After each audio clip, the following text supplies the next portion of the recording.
So the first part of this is stay tuned to LifeVantage. Stay tuned to this company. Why is that so important with this particular product? This product is different from many other products that are sold similarly. One of the earliest MLM products was from Tupperware.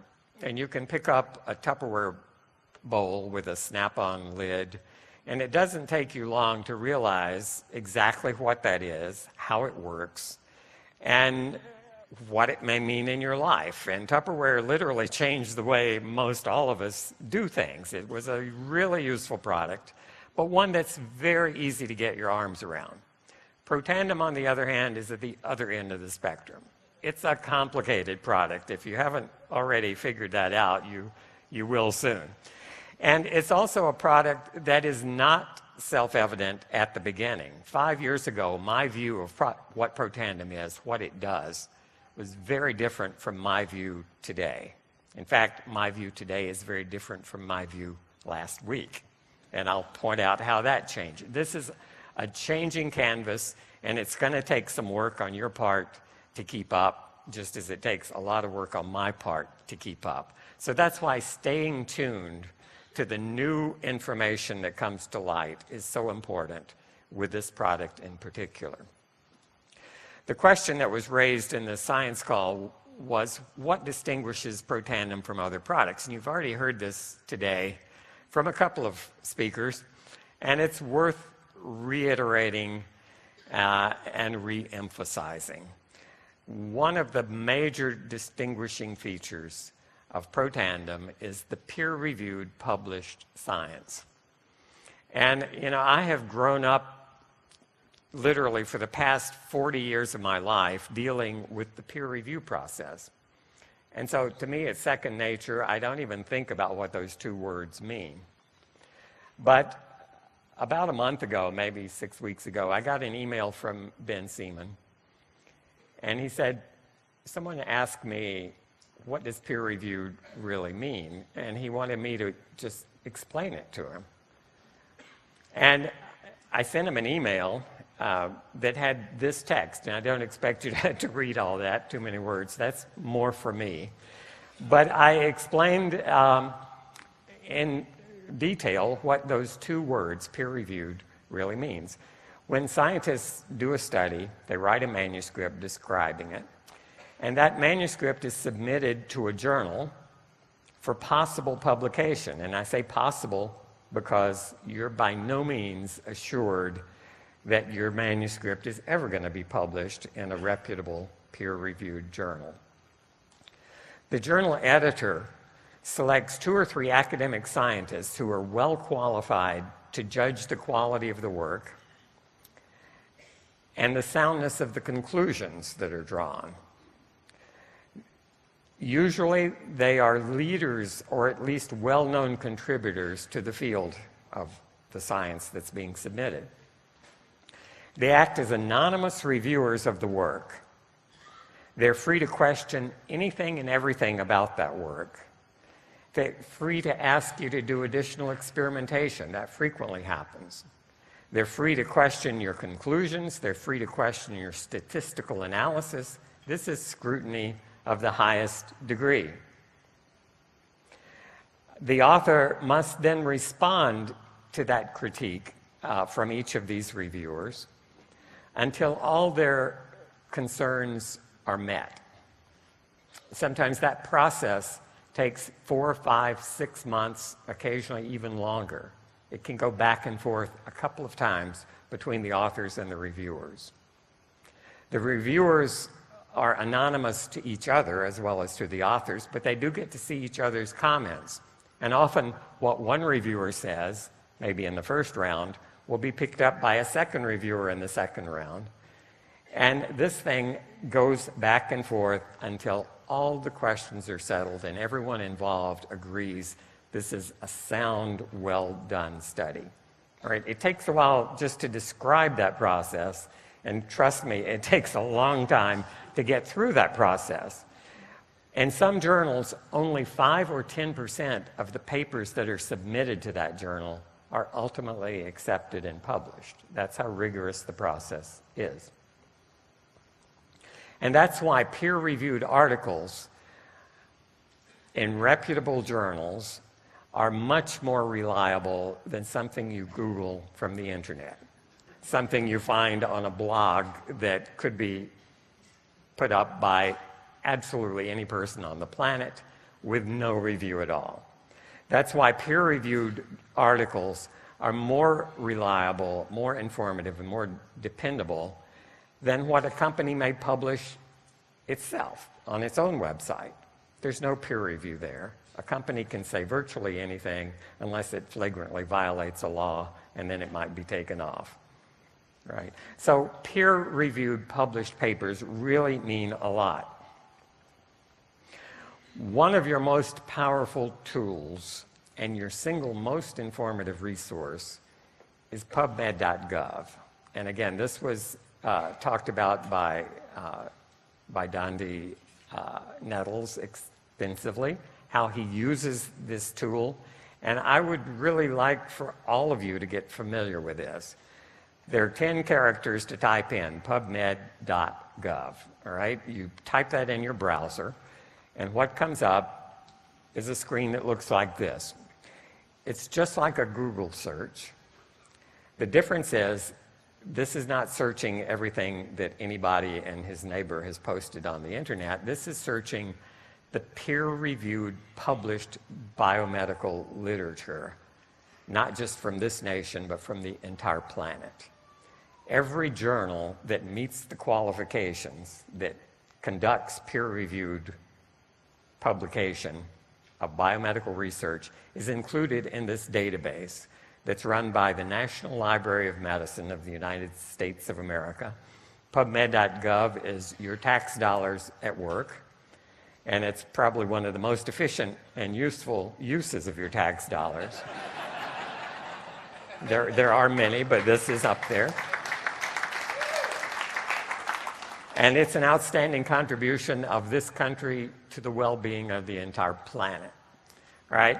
It works just like Google. So if you go bring up PubMed and you type in the search field something like Protandim, and you hit enter, what you see is all of the publications specifically discussing Protandim in the published peer-reviewed biomedical literature. And you might expect there would be hundreds because you may not have a feel for how this thing works. 6 is a very substantial number for where we are and how long we've been at this. Let me tell you, if you had done this search 1 year ago, there were 3. Right? So in the last year, this has doubled. There's a 7th waiting in the wings, and I hope soon you'll see a 7th paper there.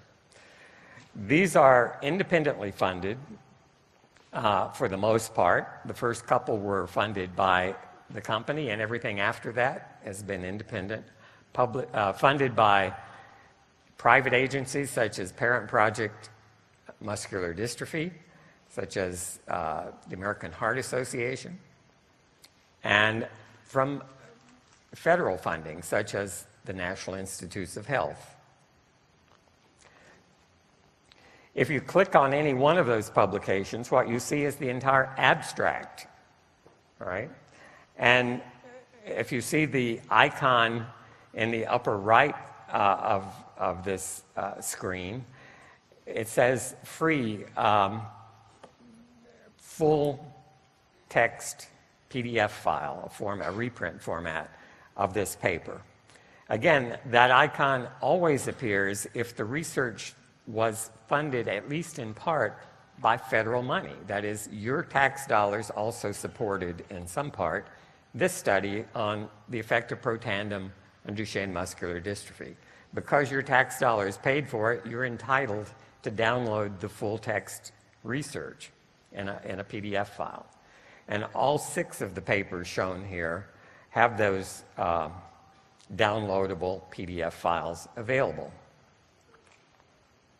If you go back to the initial screen and you type in, let's say, oxidative stress, you would find 81,000 hits.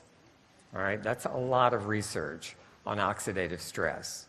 Protandim is aimed at reducing oxidative stress, but you can search more focused on the term protandim or more broadly on the term oxidative stress. If you type in oxidative stress and any medical condition that comes to your mind, you'll get, again, a number of hits. If you in this case, oxidative stress and dialysis, which is a procedure that people undergo when they're in kidney failure, you find an amazing 1,113 publications on oxidative stress and dialysis.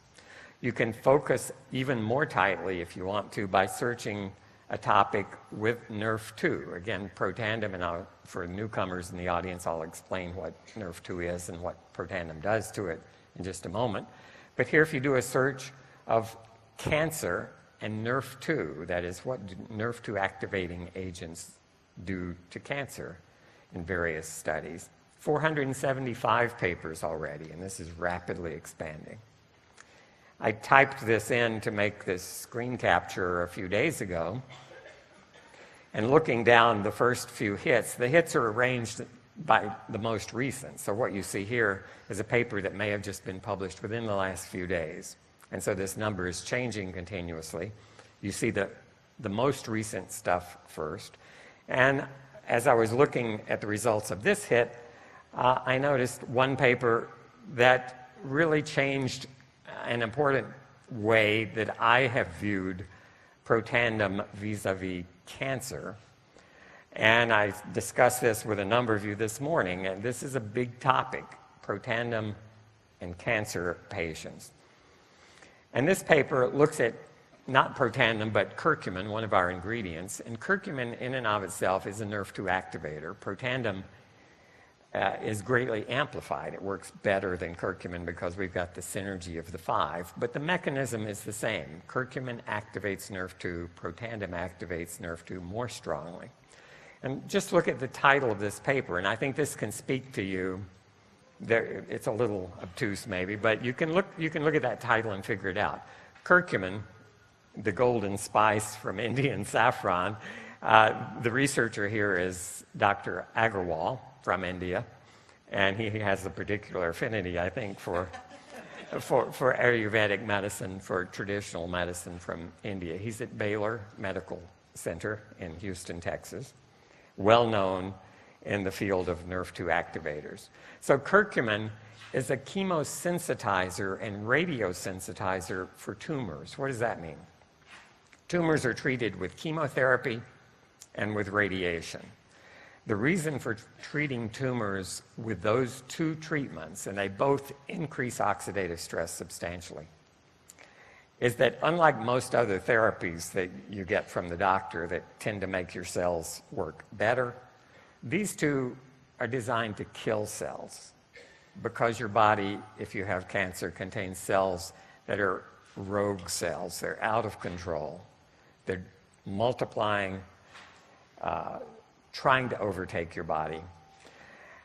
And a concern has been, because chemotherapy and radiotherapy both increase oxidative stress in an attempt to kill cancer cells, there's been a controversy for a number of years. Is antioxidant therapy a good idea here? Because you may actually protect the cells that you want to kill. You're using a therapy to put focused oxidative stress on these cells with the idea of pushing them over the edge, killing them. And therefore, I have recommended to everyone who's asked me for the last 5 years, should I take protandim if I've got a cancer diagnosis, I'm about to undergo chemotherapy or radiation therapy? And my conservative response has been, because this is controversial, some scientists argue, don't do it because you may protect the cancer. Others have said, do it because you may protect the other tissues more than you protect the cancer. We didn't really have a definitive answer. This paper says activating NRF2 actually sensitizes the tumors to radiation and to chemo. So it's going to have a bigger effect. Okay? And the other part of that title is just as important.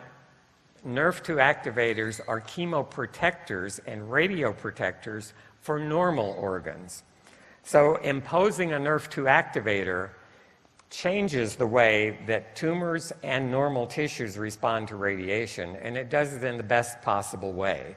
It makes the radiation more effective at eliminating the tumor and less effective at causing damage to the rest of your body that really needs to survive. Right. So again, what's my point here? This is a changing scenario. Every week, I do these searches myself. I look at the most recent new papers that have just hit the press, and this is the kind of thing I learn. And it changes the way I view Protandim. I said what I say today about it is very different from what I said 4 or 5 years ago, and this is precisely the reason. We're in the middle of a rapidly changing field, and we need to stay tuned to this company and to sites such as PubMed.gov to get the latest information. So don't just sit back and say, I learned about Protandim a year ago, I'm going to use what I learned then. You need to keep at it. I wish it were simpler, but it isn't. It's complicated, so hang in there. Do your best to keep up with this. Do your best to use this as an impressive tool.